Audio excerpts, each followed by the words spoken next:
তো আমরা কাঞ্চনজঙ্ঘা ফলস থেকে বেরোলাম, এখন যাব খেচিপেড়ি লেকে। গুগল ম্যাপ কাজ করছে না, এখানে নেটওয়ার্ক কানেক্টিভিটি প্রবলেম হচ্ছে।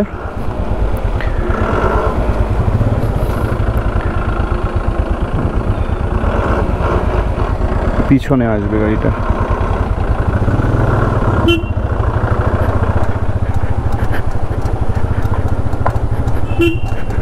উপরে ঠিক ক্লিপ হ্যাঙ্গারের মতো আছে, এখান থেকে বৃষ্টিও পড়ছে।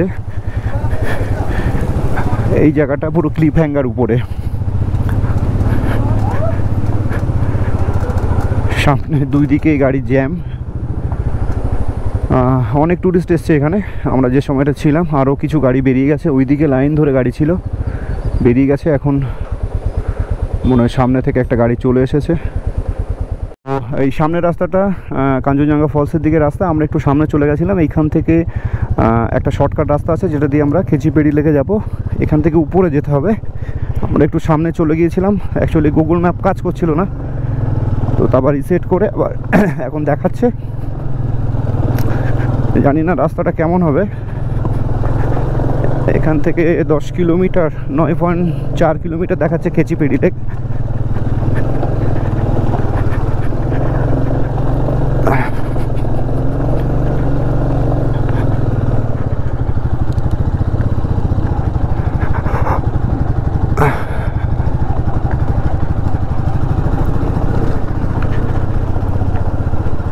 রাস্তাটা মনে হচ্ছে এইরকমই হবে, ভালো নয়। চলো রাস্তায় যেতে যেতে কথা হচ্ছে।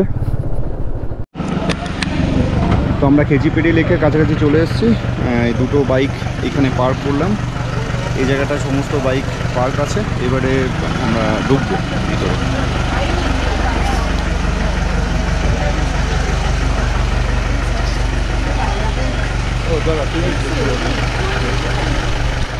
মেন গেট দিয়ে ঢোকার পরেই এখানে একটা ছোট্ট বাঁধানো জলাশয় আছে। প্রচুর পরিমাণে মাছ এখানে।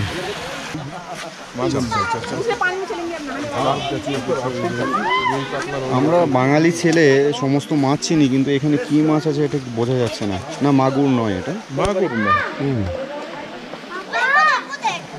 এটা একটা অন্য ধরনের মাছ হবে। প্রচুর মাছ আছে এই জলাশয়টা, ছোট্ট জলাশয়। রাস্তা দিয়ে আমরা এগোচ্ছি খেচিপেড়ি লেকের দিকে, এবং এখানে পরিষ্কার পরিচ্ছন্ন আছে। লেবার সবসময় এখানে কয়েকজন লোক ঝাড় দিচ্ছে, পরিষ্কার পরিচ্ছন্ন করছে। গাছপালায় পুরো ঢাকা, নিস্তব্ধ নীরবতা।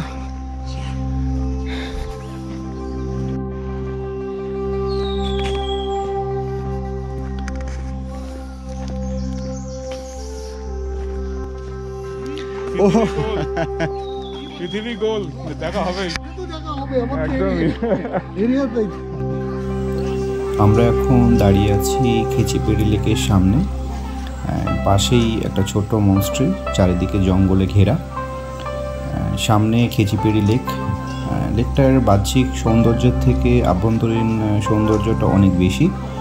বুদ্ধিস্টদের কাছে এই লেকটা প্রচণ্ড গুরুত্বপূর্ণ, এবং এই লেকের জল তাদের কাছে খুব পবিত্র একটা জিনিস। তারা বিভিন্ন ধর্মীয় রিচুয়ালে এই জলটা ব্যবহার করে। এখানে সর্বত্র একটা বেশ মায়াবী পরিবেশ বিরাজ করছে সবসময়ের জন্য। একান্তে বসে থাকতে এখানে খুব ভালো লাগবে।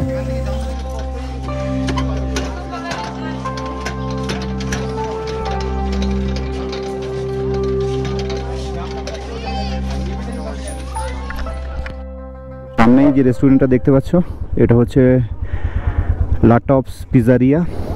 এর একটা গল্প আছে।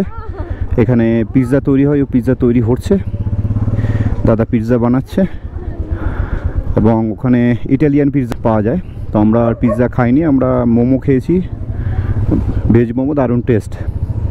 পিৎজা বানানোর কৌশলটা আমি দেখে নিয়েছি, পরে আপনাদের দেখাবো। Through the stormy skies, underneath the night, you are my light, shining oh so bright. When the feels cold. When I'm feeling low, you are my glow. In your love I know you are my hope, the light in my soul. You make me whole. You are my goal. Every single day, in every little way, you got my path, drive my fears away. When I can't stand tall, when I'm about to fall, you catch my tears, disappear my fear. You are my hope. তো আমরা এখন Khecheopalri lake থেকে বেরোচ্ছি। এখন direct এখান থেকে বাংলা চলে যাব। এখন বাজে 2:50। মোটামুটি 60 কিলোমিটার 66 কিলোমিটার রাস্তা, আমাদের 2.5 ঘন্টা মতো লাগবে আশা করি। 2.5 ঘন্টার মধ্যে পৌঁছে যাব, পিলিং হয়ে আবার বাংলা যাব। Welcome to river orange garden. সকাল 9টা থেকে বিকাল 5টা পর্যন্ত খোলা থাকে।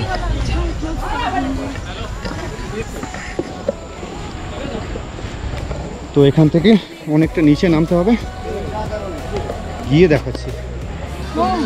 অরেঞ্জ গার্ডেন যাবার রাস্তা এটা, বেশ সুন্দর করে সাজানো। এখানে কমলালেবু গাছ হয়ে আছে, কিন্তু কমলালেবু তো সাধারণত অক্টোবর থেকে ফেব্রুয়ারির মাঝখানে হয়, এখনও ফল আসেনি গাছে।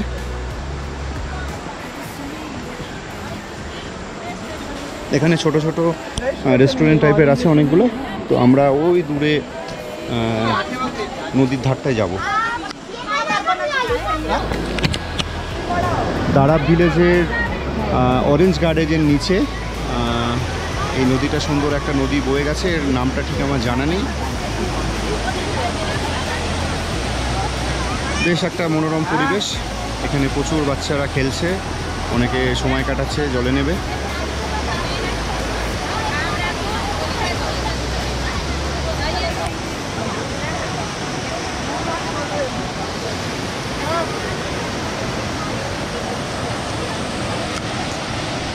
গার্ডেন রিম্বি অরেঞ্জ গার্ডেন দেখে এখন পেলিং যাব। পেলিং থেকে আমরা বাংলা রওনা হব। এখন বাজে 4:07, আশা করি 6টার দিকে ঢুকে যাব। রেডি? হ্যাঁ। এখান থেকে পেলিং 20 কিলোমিটার, আর পেলিং থেকে রাবাংলা প্রায় 35 কিলোমিটার মতো, 35 বা তার একটু কম বেশি হবে। তো 55 কিলোমিটার রাস্তা, মোটামুটি 2 ঘন্টা আমাদের সময় লাগবে। আমরা এখন আছি গেজিংয়ে। আমরা পেলিং থেকে গেজিং রোডটা দিয়ে গেজিংয়ে আসলাম। এক্ষুনি একটা সমস্যা হয়ে গেল। অ্যাকচুয়ালি পেলিং থেকে যখন গেজিংয়ে নামছি, প্রচণ্ড পরিমাণে ডাউন স্ট্রিম ছিল আর কি। মানে 1.5 কিলোমিটারের মধ্যে প্রায় 3000-4000 ফিট আমরা নিচে নেমে এসেছি। আর রাস্তাটা মানে নিচের দিকে নামার সময় এত ঢাল ছিল যে একটু পিছনের ব্রেকটা আমার একটু বেশি ইউজ হয়ে গেছে। ইঞ্জিন ব্রেক ইউজ করছিলাম, কিন্তু পিছনের ব্রেকটা একটু বেশি ইউজ করে ফেলেছি, যার জন্যে গরমে হঠাৎ করে মানে ধরছে না। আমি ভাবলাম কী হলো আবার, হ্যাঁ মাথায় ছিল না যে গরম হলে ওটা কম ধরে। তো তারপরে ভয় পেয়ে গেছিলাম, আমার কাছে এক্সট্রা কোনো মানে ব্রেক শু ছিল না। তো একটা দোকানে আসলাম, দেখুন তো প্রবলেমটা। তখন বললো একটু ওয়েট করুন, একটু জল দিয়ে দিন, ঠিক হয়ে যাবে। তো তখন আমার মাথায় আসলো না এ সমস্যা তো আগে আমি শুনেছি, কিন্তু আমার অ্যাকচুয়ালি একটা প্যানিক হয়ে গেছিলাম এত পরিমাণে যে আর আমার নিজের মাথা তখন কাজ করছে না। তখন শুধু মনে হচ্ছে যে আমি যাব কী করে এখন বাংলা। তো যাই হোক, আবার ওখানে 10 মিনিট দাঁড়িয়ে জল টল দিয়ে হালকা এখন ব্রেকটা ধরছে, আমরা বাংলার দিকে যাচ্ছি। এই জায়গাটায় সম্ভবত ল্যান্ডস্লাইড হয়েছিল, তো তার জন্যে আবার নতুন করে পাহাড় কেটে রাস্তা বানানো হয়েছে। এখানে পাথর দিয়ে বাঁধন আছে সাইডে, লোহার নেটের মধ্যে পাথর দিয়ে বেঁধে এই রাস্তাটা করেছে। সম্ভবত বড় রকম ল্যান্ডস্লাইড হয়েছিল এখানে। রাবাংলা এখনও 33 কিলোমিটার, গুগলের সময় দেখাচ্ছে 1 ঘন্টা 5 মিনিট। দেখা যাক কতক্ষণে পৌঁছতে পারি। তো আমরা এখন চলে এসেছি লেকশিপে, এটা অনেকটা নিচে। ডান দিকে চলে যাচ্ছে জোরথাং, আর আমরা যাব বাঁ দিকে রাবাংলা রাস্তায়। তবু একবার আমি কনফার্ম হয়ে নেই। রাবাংলা इस तरफ? अच्छा अच्छा, एक ही रास्ता है। আচ্ছা, তো আমরা রাবাংলা রাস্তাটা ধরে নিলাম। চওড়া রাস্তা দেখে মনে হচ্ছে, আশা করি ভালো হবে।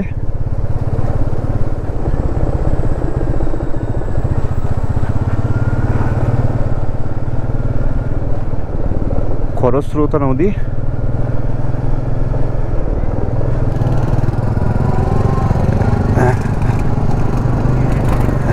हाँ हाँ।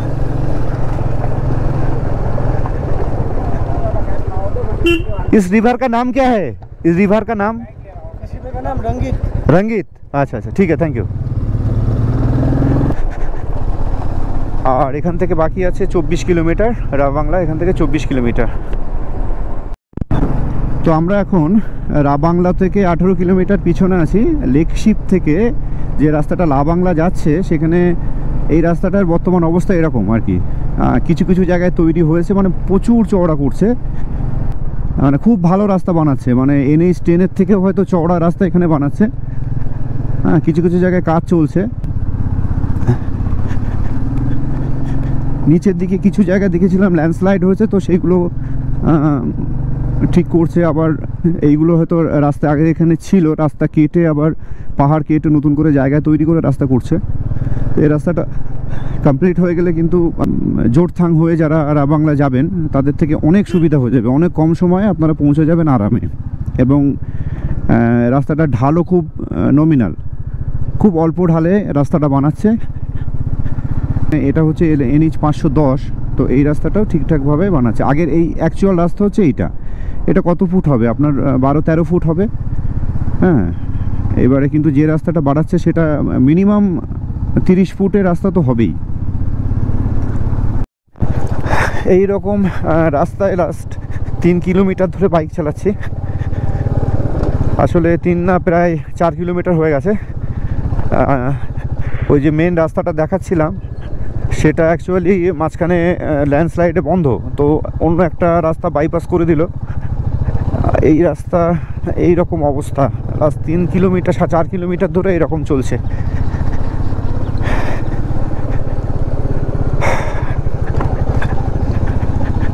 এখনও 11 কিলোমিটার বাকি আছে বলছে, দেখা যাক কখন পৌঁছাই। अच्छा, এটা বাঁ দিকে বেঁকছে। अच्छा, बुद्धा पार्क किधर है? बुद्धा पार्क? हाँ हाँ हाँ, ये रास्ता है ना? हाँ हाँ हाँ हाँ, সামনে একটা টানেল তৈরি হচ্ছে। এই রাস্তাটা সোজা বেরিয়ে যাচ্ছে, আর এটা রাবাংলা সিটির মধ্যে যাচ্ছে। তো আমরা ভেবেছিলাম যে আমরা ওই রাস্তা দিয়ে যাব, কিন্তু না, এটা এখন রাবাংলা সিটির মধ্যে আমরা এন্টার করলাম। পৌঁছে গেছি বুদ্ধ পার্ক, রাবাংলা।